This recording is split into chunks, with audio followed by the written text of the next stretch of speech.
Alors, bonsoir tout le monde. Sergeant Ray ici, Raymond. J'aimerais ça vous montrer une technique que j'ai trouvée sur Internet ce soir afin d'accentuer les détails et les contrastes d'une image. Comme vous voyez cette image, bon, vous l'avez peut-être déjà vue, j'ai fait ça en février. J'ai mis beaucoup de temps à faire l'éclairage afin de faire sortir une texture dans le bois. Et j'ai fait plusieurs expositions pour avoir du détail un peu partout, avec des réflecteurs, sortir les hautes, les basses lumières, puis essayer d'avoir des textures. L'effet est quand même bien, puis c'est fou comment est-ce que le cerveau humain va s'habituer, hein, à force de regarder une image, on finit par trouver que c'est correct. Sauf que on met l'image de côté, on y revient une couple de semaines après, puis on se rend compte, ouais, il manque quelque chose. Effectivement, je trouvais qu'il manquait quelque chose. Et avec la technique que je vais vous montrer, on va voir comment on peut turbo-compresser une image. Comme ça. On voit que c'est vraiment le jour et la nuit. J'ai même appliqué la technique sur le cadrage où le cuir a l'air vraiment éclairé avec toute sa texture. Le bois prend vie, vraiment, hein, comparé à avant et après. De même que les détails que je voulais voir partout dans les objets. On voit ici, on voit qu'il y en a, mais qu'il y a moyen de le faire sortir beaucoup plus. C'est sûr que ce n'est pas quelque chose qui va être adapté au portrait, mais en architecture, photo d'objets, pour créer un effet, n'importe quoi qui comporte du détail et que vous voulez accentuer, même des paysages, c'est une bonne technique. Alors, sans plus tarder, on va aller dans Photoshop. Le pire, c'est que c'est même pas une technique compliquée. On passe dans Photoshop. C'est une autre version de l'image où ici le reflet est différent. Mais elle est exposée de la même façon. Alors, il faut faire deux couches de notre background, de la couche de fond. Comment qu'on fait? Bien, on prend une couche et on la glisse sur cette icône carrée ici. Hein, on recommence et on en fait une deuxième. Ces deux couches-là, on les sélectionne. Et sur un Mac, c'est commande G pour faire un groupe. Ou Shift G, G comme dans le golf, pour faire une couche dans Windows. Alors ce groupe-là, on va prendre l'habitude de toujours aller les renommer pour savoir où on en est. Alors on veut créer du détail, on va appeler ce groupe-là détail. Alors, on développe le groupe pour revenir à nos couches. On commence avec la première, peu importe, là. Moi j'ai pris celle du bas. Et on va changer le mode à overlay. En français, c'est incrustation. Alors, overlay. La deuxième couche, on va l'inverser de façon à avoir un négatif. Alors, c'est commande I, Shift I pour inverser. Le mode, lui, on va le mettre en Vivid Light, ou lumière vive. Et on voit déjà là, ce que ça fait. Ça va exacerber des détails partout, mais absolument partout. Et on va aller appliquer un filtre d'adoucissement ou un blur, surface blur. Et bon, l'auteur, ce qu'il recommande, c'est de jouer dans le rayon, le radius, entre 65, 70 jusqu'à 80, et le seuil, le threshold, autour de 15-20. Alors moi, c'est une recette que j'avais testée à 73-19. Et on va dire OK. Là, le filtre va faire son travail.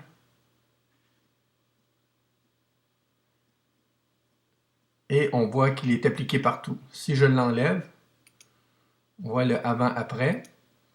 Évidemment, c'est trop fort. Alors, il y a deux façons d'aborder le problème, d'aller doser. On peut tout simplement sélectionner le groupe au complet, alors le groupe qui s'appelle détail, et aller changer l'opacité de l'effet, donc l'intensité, mais il va en rester quand même. Si on l'enlève complètement, les artefacts négatifs qu'on ne veut pas, ben il n'y a plus d'effet. On est mieux de commencer, à mon avis, à 100% et d'aller appliquer un masque, un layer mask, un masque de couche inverse. Alors ici, le masque, avec le petit icône avec un cercle, on appuie sur Alt en même temps et ça nous fait un masque noir.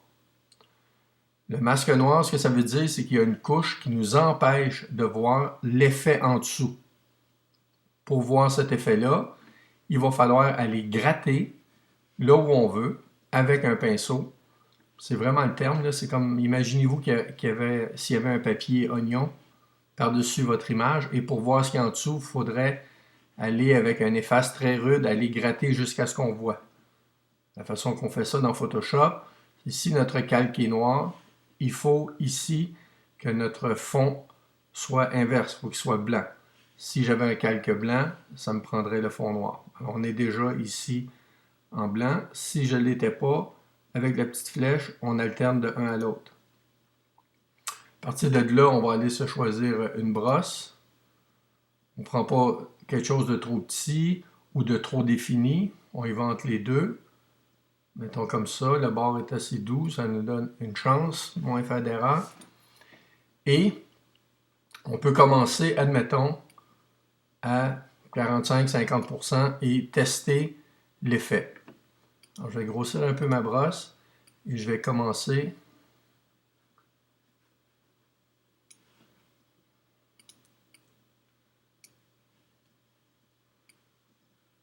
Vous voyez, j'ai dû monter un peu l'opacité pour réussir à voir l'effet.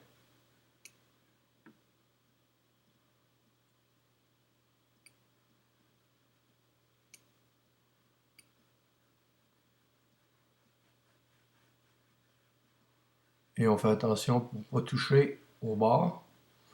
En fait, là, je suis à 100%.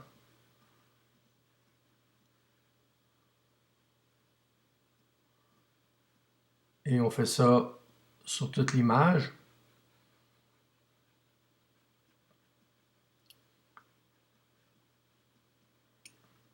On peut y aller même plus gros.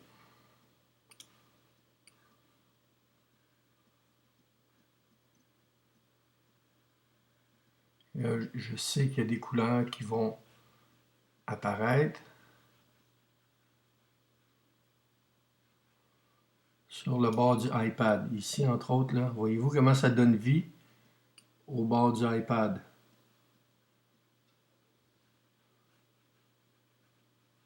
Ah, même chose, ici, les noirs prennent vie, de la texture qui se crée.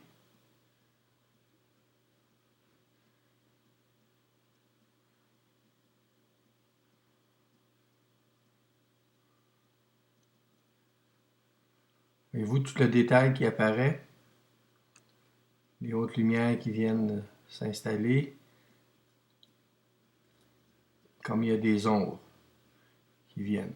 Si on a dépassé comme j'ai fait ici, c'est pas grave. On peut appuyer sur le X et ça va changer le calque, pas le calque, mais le fond. Il va devenir à noir, donc on va effacer ce qu'on vient de faire.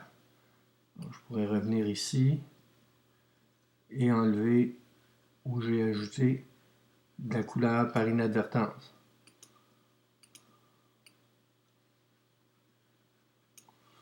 J'appuie sur X encore et je reviens à mon effet. Voyez-vous à quel point que ça prend drôlement vie là. Le bois, il a l'air beaucoup plus naturel. On voit la veine beaucoup mieux.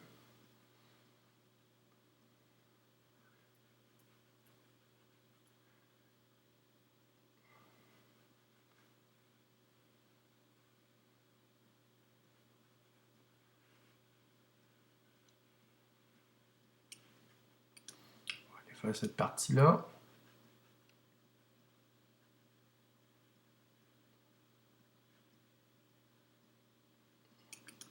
C'est sûr qu'il y a une certaine difficulté dans les endroits plus petits.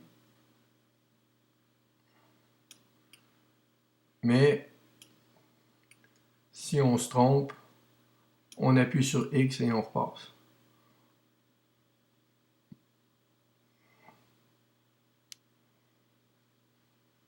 Vous voyez, ça ne me dérange pas qu'il y ait des couleurs qui apparaissent sur le bord du iPad. Au contraire, il devient beaucoup plus vivant.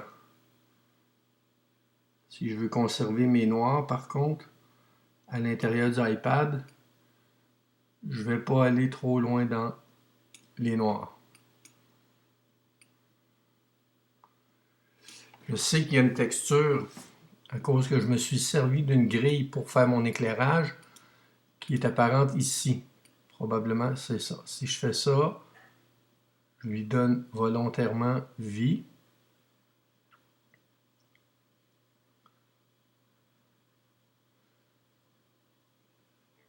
Si je trouve que c'est trop, j'inverse le fond et je peux aller diminuer l'effet de 50%. Vous voyez ce que je veux dire? Si je me suis trompé, je vais aller l'augmenter encore. Je vais revenir, je vais lui en redonner un peu là où je veux.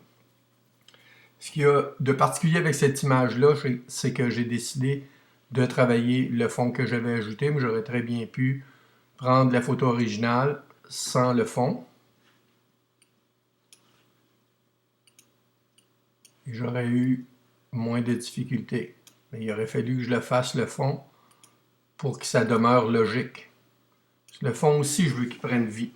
Dans la même technique, je vais commencer à 50% parce que je ne suis pas certain que ça va donner. Et je vais l'appliquer. Voyez-vous à quel point l'astuce, ça va être de ne pas aller toucher au bord. Et à quel point ça rend le cuir plus réaliste. À un moment donné, je vous ferai un tutoriel sur la façon de créer une texture de cuir.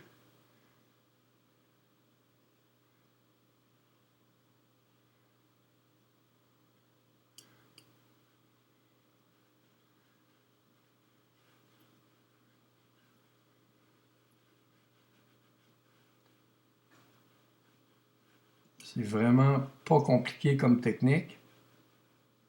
Comme je vous dis, pensez un peu aux images que vous avez et sur lesquelles ça pourrait s'appliquer.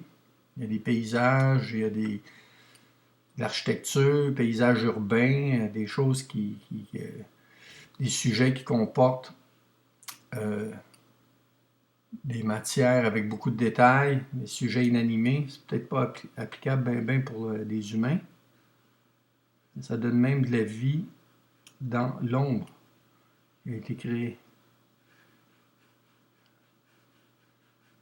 Je suis juste à 50%, donc quand je repasse plusieurs fois, à force de passer, je peux tomber à 100%.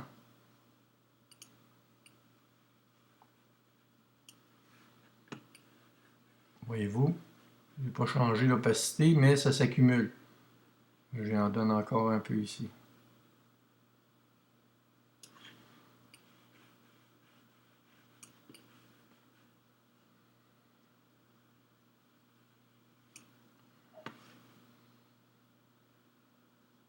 Je commence à faire apparaître de la couleur. Je vais aller m'en débarrasser.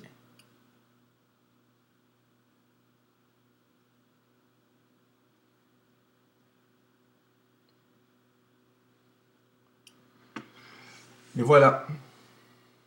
C'est pas plus compliqué que ça. Comment passer... Oups. Comment passer de ça à ça. Si vous avez des questions, on se revoit sur le forum Image Québec. Merci beaucoup.